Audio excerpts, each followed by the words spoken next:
historia. En el programa de hoy vamos a volver a viajar hacia Oriente, pero no al Imperio Romano de Oriente, sino más allá todavía, hasta la zona de Mesopotamia, aunque tampoco de la Mesopotamia de tiempos de los romanos, sino que haremos un gran salto hacia atrás en el tiempo para ir hasta los tiempos en los que se alzó el gran imperio de Akkad, para conocer a su fundador, al gran Sargón. Así que calzaos las sandalias y acompañadnos.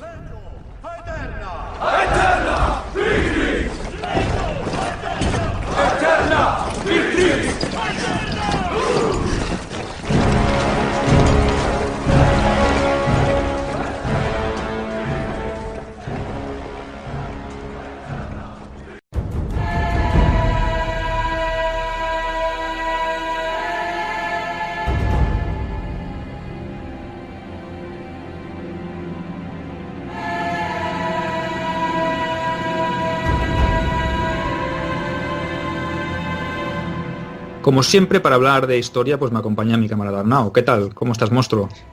Muy bien, gracias. Con ganas, como siempre, de volver a viajar al pasado más remoto, porque esta vez vamos un poco lejos, que ya está bien un poco para variar, para hablar sobre un gran personaje y un gran momento de la historia de las civilizaciones más orientales. Es algo... yo creo que va a gustar. Bueno, pues entonces vayamos al lío, ¿no? Pues venga, no me entretengo más. Pues vayamos atrás en el tiempo, más bien dicho, muy atrás, como ya hemos dicho, ya que para hablar del tema de hoy deberemos trasladarnos hasta el año 2335 a.C. Nada mal. Es o fue en ese año aproximadamente donde apareció un personaje que cambiaría la historia del Próximo Oriente. Nos referimos a uno de los gobernantes más excepcionales de esos tiempos tan remotos, el Gran Sargón, que ya de paso da título a nuestro programa de hoy. Pero para comenzar a hablar de él, es mejor que comencemos situando a los oyentes en el espacio y en el tiempo. Por ello empezaremos por decir que debemos ubicarnos en la zona de la antigua Mesopotamia, lo que en la actualidad comprendería las regiones del actual Golfo Pérsico, Irak, parte de Siria y un poco de la zona de la península arábiga. En ese momento, hacia la fecha en la que vivió Sargón, vamos a cogerlo con pinzas, estamos hablando como ya hemos dicho, del 2335 a.C., la población que habitaba esa zona estaba mezclada, es decir, existía un componente étnico de origen sumerio en la zona sur y otro también bastante numeroso de origen semítico, que pese a preponderar en el norte también estaba presente en el sur. Sí, bueno, vemos que hay una mezcla en esa Mesopotamia de ese tiempo tan remoto, ¿no? Pero bueno, para entendernos, en el sur, en esos momentos, nos encontrábamos a un reino de Sumer unificado por parte de un tal Lugalzagesi, un rey sumerio, y un reino semítico en el norte, no tan importante todavía, pero que estaba en proceso de llegar a convertirse en la primera potencia imperialista de la región. La aparición o el surgimiento de este imperio de Akkad, o el imperio acadio, no se debió a una absorción de los sumerios por parte de los semitas a nivel étnico y cultural, sino más bien se produjo una aculturación o asimilación cultural. Es decir, y para que nos entendáis lo que queremos deciros, pese a que inicialmente los sumerios eran los que predominaban, con el tiempo serían los semitas los que se irían imponiendo poco a poco, ¿no? La aparición de este personaje, de este Sargón, que gobernaría entre los años 2335 y 2279 a.C., causó un antes y un después en la zona. Su reinado siempre ha estado rodeado quizá de un hálito cercano a la leyenda, sobre todo en lo relacionado a cómo llegó a hacerse con el poder y a crear un imperio tan inmenso. Y seguro que os estaréis preguntando cómo sucedió todo eso, ¿no? Pues ahora Arnau nos va a sacar de dudas. Nada, vuestro humilde servidor. Veréis, el origen de su nacimiento ya es legendario de por sí. Si más no, recordará algo, segurísimo. Y es que según sabemos o hemos visto, parece ser que cuando nació fue abandonado en una cesta en las aguas de un río. ¿A qué nos suena eso? Sí, yo creo que más de uno ha tenido, si fue un cole religioso o más, ha tenido pues, un déjà vu un poco. Lo encontró un aguador y lo crió como si fuese hijo suyo. Yo creo que vamos viendo, ¿no? Quizá no era un aguador en el caso que tenemos en mente, pero vamos viendo. Es evidente que estamos hablando, por si acaso, del relato de Moisés, ya que, como hemos comentado al principio, los acadios eran un pueblo de origen semítico. ¿Sería posible que la leyenda de Moisés fuese recuperada para ensalzar su figura mítica, queriéndola relacionar con la del gran Sargón, siglos después? Quizás hay una pregunta que nos podríamos hacer. Sí, ahí lo podemos dejar, ¿no? Claro, os dejamos la cuestión como siempre hacemos, pasamos la pelota y os dejamos la cuestión para que vosotros mismos la analicéis. No es la primera vez que hay coincidencias entre historias de la Biblia y mitos anteriores, así que no sería raro. Pero volviendo al tema de Sargón, parece ser que de mayor trabajó en palacio y por designio de las divinidades, aquí un poco ya es una parte más mítica, su futuro fue mucho mejor de lo que él mismo pronosticaba. La cuestión fue que logró destronar al rey de Kish, una importante ciudad del norte de Sumer, y se hizo con el trono. Desde ese punto inició la unificación del reino de Sumer con el de Akkad para formar uno de los más poderosos imperios de la zona de Mesopotamia. Bueno, sí, a grandes rasgos, ¿no? Así explicado a grosso modo para que los oyentes lo entiendan, ¿no? Pero bueno, vamos un poquito más paso a paso, ¿no? Lo primero que hizo el nuevo rey de Kish, Sargón, fue iniciar una campaña expansionista que le llevó a chocar en varios escenarios con el autoproclamado rey de Sumer, el que os hemos hablado antes, del Lugal-Zaghesi, ¿no? Al que, bueno, pues como veréis, era normal, ¿no? Porque si este señor se quiere expandir del norte al sur, pues es normal que choque con los intereses de los personajes más poderosos que había en la zona de Sumer de ese momento, ¿no? Pero no solo se enfrentó a él, sino que a toda una serie de reyezuelos, por decirlo de alguna manera, del sur que le rendían vasallaje al anterior, o sea, a Lugal-Zaghesi y a todos sus vasallos, porque realmente tenemos que comprender ese momento pues como un momento en el cual hay un elemento de poder que sería este Lugal-Zaghesi y alrededor tiene toda una serie de reinos o pequeños reinos que le sirven, ¿no? De estos enfrentamientos salió vencedor Sargón, que lejos de imponerse por la fuerza en los territorios recién adquiridos, optó por una política más integradora, es decir, mantuvo en pie las estructuras políticas de esas ciudades que había sometido y dejó que algunos de esos gobernantes siguieran al frente de ellas, eso sí, obviamente rindiéndole esa lealtad que le rendían a Lugal-Zaghesi, pues que se la rindieran a él, ¿no? En cambio, sabemos que otras ciudades, o con otras ciudades, prefirió situar cargos de origen acadio, semíticos, por decirlo de alguna manera que se entienda, ¿no? Él puso a gente de confianza en el poder, pues porque obviamente la situación en esas circunstancias quizá lo requería así. Otra de las tempranas medidas fue la de fundar una nueva capital para su creciente imperio, que sería Akkad, situada en las cercanías de Kish con la voluntad de convertirla en el epicentro de la gestión. Tras ese periodo de conquistas, las riquezas hicieron de Akkad una ciudad muy importante. Los acadios se hicieron con el control de las rutas que estaban en manos de los sumerios y esto les abrió importantes rutas comerciales con regiones como la India. Hay que recordar que la región de Mesopotamia ha sido siempre, quizás hasta hace muy poco, un territorio de gran interés estratégico y comercial. Pues bien, pese a gozar de buena salud a nivel militar, era imposible controlar territorios demasiado alejados del imperio, por lo que de vez en cuando se emprendían expediciones más largas, aunque no para someter a los reinos lejanos, sino para castigar a algún rey que se había pasado un poco de la raya. Aunque obviamente la intención era marcarles, ya que mantener guarniciones tan lejos no era factible y logísticamente era una pesadilla.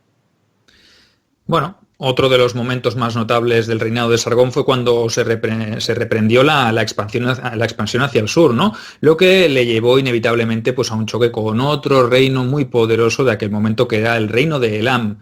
Fruto de esa guerra se ganaron, o lo que ganaron los acadios, la capital elamita, que se llamaba Susa, que supongo que imagino que también os vendrá a la mente ese nombre. Susa sería también una de las ciudades más importantes en tiempos del imperio aqueménida, del imperio persa aqueménida. Pasó a ser anexionada, aunque Elam continuó gozando de cierta independencia. Siempre cuando decimos esta independencia de estos momentos, pues siempre lo cogemos un poquito con pinzas, porque tampoco sabemos cuál era el grado de dependencia que tenían del Estado central, en este caso del imperio acadio, ¿no? De la ciudad, de esa capital fundada, de esa Akkad, ¿no? Aunque si dicen que hay una independencia, pues habría que valorar en qué campos la tenían. Ahí tampoco nos podemos mojar, pues porque las fuentes son bastante escasas, ¿no? Bueno, al estar tan alejada esta región del centro, ya lo ha dicho Arnau antes con el tema de las expediciones y de las distancias, pues el control sobre esa región pues no podía garantizarse con certeza, con seguridad, ¿no? Por lo que Sargón se tuvo que conformar con la victoria y una tributación que por lo menos era algo, ¿no? Que también es importante para rellenar las arcas de ese imperio que estaba creciendo. Podríamos decir que algo es algo y por lo menos se llenó el tesoro público, ¿no? Hacia finales de su reinado, el gran Sargón pues, tuvo que hacer frente a una rebelión en la zona de Sumer, iniciada por lo mal que estos sobrellevaban el dominio de los acadios, es decir, habían sido independientes, habían sido una potencia y ahora estaban sometidos a unos bárbaros del norte, ¿no? Porque supongo que todos lo que no era sumerio, pues ellos lo verían igual, como los romanos después trataban a los que no hablaban latín o los griegos a los que no hablaban griego, ¿no? Para ellos eran bárbaros los acadios. Pese a sufrir un ataque a gran escala por parte de los rebeldes, las tropas imperiales, las tropas acadias, salieron victoriosas del enfrentamiento. Pero esto y esa situación no iba a ser la última intentona, ya que tras la muerte de nuestro protagonista, los sumerios volverían a alzarse en armas contra sus señores. Pero vamos a preguntarnos, ¿qué ocurrió cuando el gran Sargón pasó mejor vida? ¿Qué fue lo que hicieron sus sucesores? Sus dos hijos, Rimush, que reinó entre los años 2278 y 2270, antes de Cristo evidentemente, y Manishtu, que lo hizo entre el 2269 y el 2255 a.C., tuvieron serios problemas con los sumerios. Se tuvieron que enfrentar a nuevos alzamientos protagonizados por ciudades como Ur, Lagash, Umma o Uruk, nombres que os sonarán si sois un poco fans de Mesopotamia, del bronce. O del Señor de los Anillos, ¿no? Porque sí, es como un poco Uruk-hai, ¿no? Claro, claro. Yo creo que algo... Es para más frikis ya, para más frikis. Sí. Pero estos no fueron los únicos que se alzaron en armas, sino que los elamitas hicieron lo propio, buscando recuperar la plena independencia respecto a los acadios. Porque en esa época el dominio que se tenía de un territorio por parte de un rey extranjero era muy débil y normalmente se sustentaba en la personalidad de este rey que avasallaba a los otros. Una vez este rey con gran personalidad moría, pues había problemas. Sabemos que Manistusu organizó una campaña contra los aliados de los elamitas, que según recogen los textos del momento eran denominados Anshan y Shirikun. No tenéis que hacerle demasiado caso, pero que para que veáis que era un periodo de gran inestabilidad. Bueno, pero fue sin duda el cuarto monarca de la dinastía acadia, Naram-Sin, el hijo de Manistusu, quien se encargó de darle la máxima expansión al imperio fundado por su abuelo. Este monarca, Naram-Sin, gobernó entre los años 2254 y 2218. Y nada más subir al trono tuvo que sofocar otra revuelta de algunas de las ciudades sumerias que aprovechaban cualquier ocasión para intentar sacudirse el yugo de los acadios. Ya lo ha dicho Arnau, muchas veces cuando el rey fallecía, esa figura de poder, esa figura relevante o que marcaba quizá la paz, la diferencia entre la paz y la guerra, pues siempre había un momento en el que los sublevados, los rebeldes, aprovechaban para retomar las armas, ¿no? Cuando logró acabar con estos rebeldes, cuando Naram-Sin salió victorioso, inició una política en la que se hizo tratar con carácter divino y sus servidores le llamaron Dios de Akkad. O sea que ya veis que este tipo quizá había cambiado ligeramente su concepción y ya no se consideraba simplemente un mortal, sino que se consideraba Dios. O sea, imaginaros cuáles iban a ser sus pretensiones, ¿no? Si ya en este aspecto, en el aspecto religioso, él ya se autodenominaba Dios y quería que sus vasallos le viesen como tal, pues imaginaros, ¿no? La política o la nueva política de Naram-Sin iría más allá de la que habían tenido o llevado a cabo sus predecesores, los cuales se habían contentado con el control político y militar de la zona que comprendía las regiones de Sumer y Akkad y el comercial de algunas regiones de la periferia, como ya hemos nombrado antes, el propio reino de Elam o algunas zonas incluso de Siria. Su intención fue de imponer un control político y militar total. Las regiones que poseían rutas comerciales eran muy importantes, como ya hemos comentado, por lo que se decidió someterlas por las armas y hacérselas suyas por completo, es decir, un control directo. Fue así como dio inicio a una nueva guerra contra los elamitas. Pero al igual que le sucediese en su día a su gran abuelo, Sargón, Él tampoco logró someter por completo el reino y tuvo que conformarse con dejar a los gobernantes nativos al frente del reino y cobrarles tributo. Eso tenéis que verlo en un mapa y veréis que el reino de Elam está bastante lejos a escala Ujú. de esa época respecto a Akkad, ¿no? Que al final es el reino en sí. Puso entonces sus ojos en la Mesopotamia septentrional y en alguna zona de la actual Siria. Ahí lanzó varias campañas militares, la primera de ellas dirigida a someter el país de Subartu y la región de Jabur, en el medio Éufrates. También logró conquistar enclaves importantes como Nínive, Asur y Tel Brak, donde mandó construir un imponente palacio. Bueno, como veis, nadie podía interponerse ante el avance del ejército acadio, ¿no? Que se dirigió también hacia Ebla, ¿no? Un reino poderoso a nivel comercial con Occidente. Tras el asedio de la capital fue sometido todo el reino y depuesta la dinastía que lo gobernaba. Ese último escollo pues, facilitó el paso hacia la costa del levante mediterráneo a los acadios. Pero aunque a simple vista el imperio acadio diese la sensación de ser una estructura bien organizada, la realidad era muy distinta. Se trataba en el fondo de un conglomerado bastante heterogéneo y no todos los territorios estaban tan integrados en la órbita imperial como debieran. Y obviamente pues eso era una señal clara de debilidad y un punto o un resquicio que a la larga pues acabaría pasando factura al poderoso imperio, ¿no?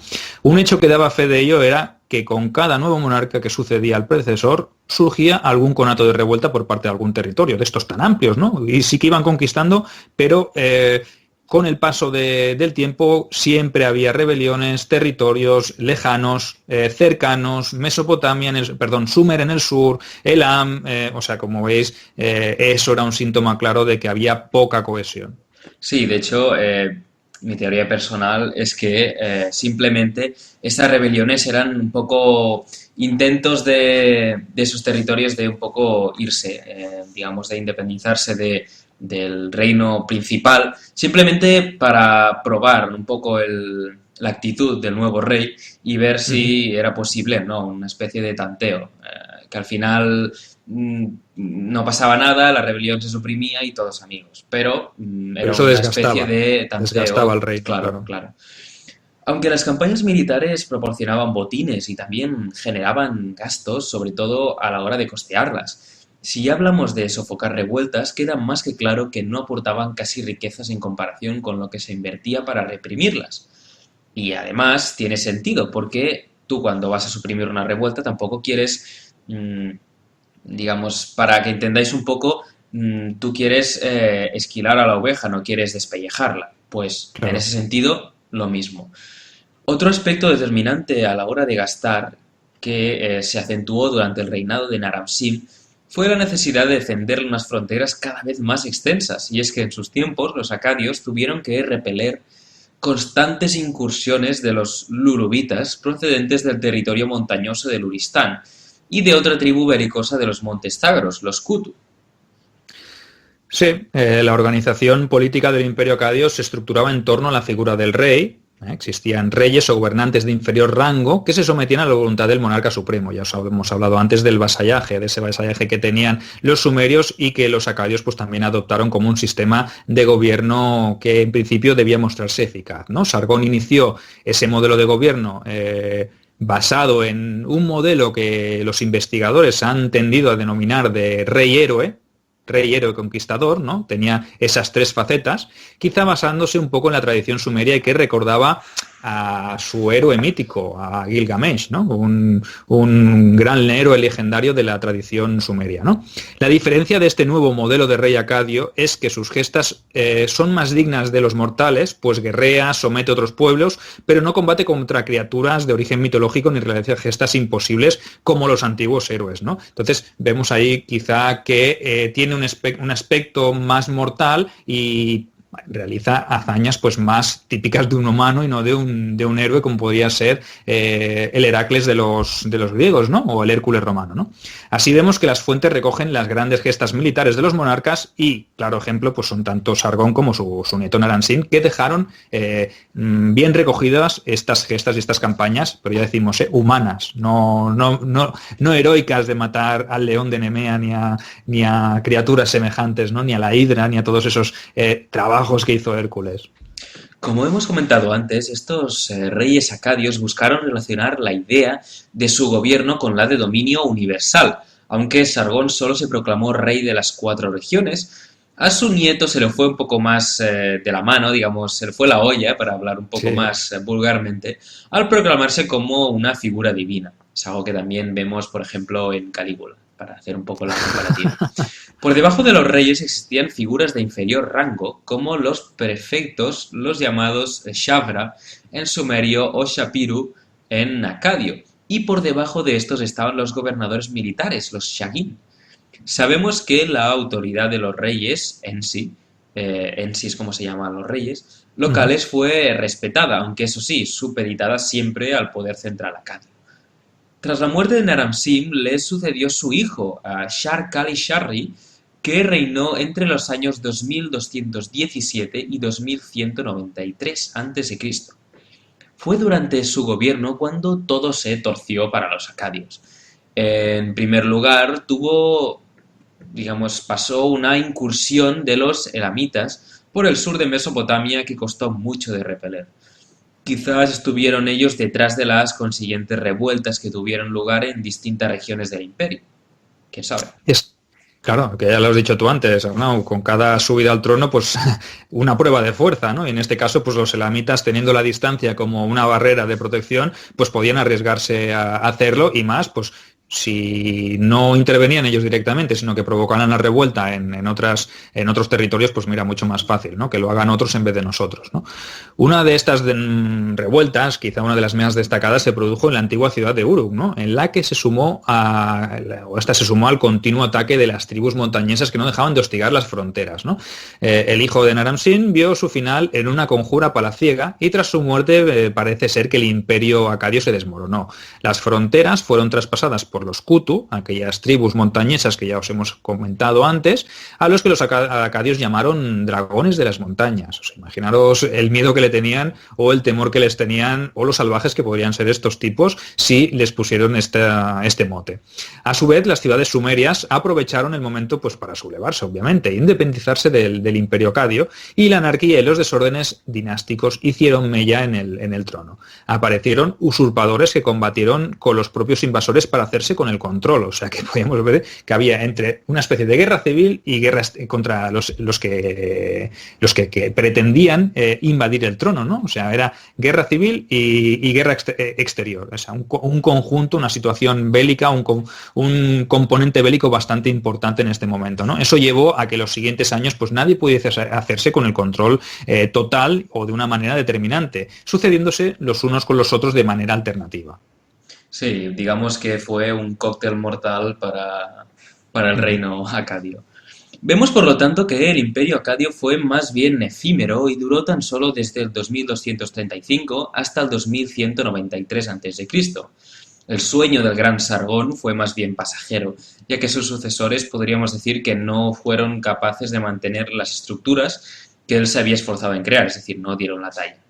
Claro. Pero la historia del país de Sumer no había terminado aún. Todavía deberían llegar tiempos más gloriosos, bueno, llamémosle un renacer de la cultura, aunque ya hablaremos de eso otro día, ya que es otra historia. Obviamente, ya que os hemos hablado del auge y la caída de Akkad, nos comprometemos, eso ya es algo más, nos comprometemos a seguir con esa historia y comentaros un poco qué fue lo que aconteció después. Pero para ello tenéis que estar atentos a las futuras entregas de Criófilos. Y os preguntaréis, dime, Criófilos, dime, Arnau, ¿cómo podría hacerlo? Tranquilos, yo os lo digo. La solución a todos vuestros problemas, o al menos los relacionados con la curiosidad que tenéis sobre la historia, se solucionan suscribiéndose, siguiéndonos en las redes sociales, comentando, expresando vuestra curiosidad en comentarios, ya sea en YouTube, ya sea en iVoox, o en las mismas redes sociales, o en nuestro correo, por ejemplo, correo electrónico.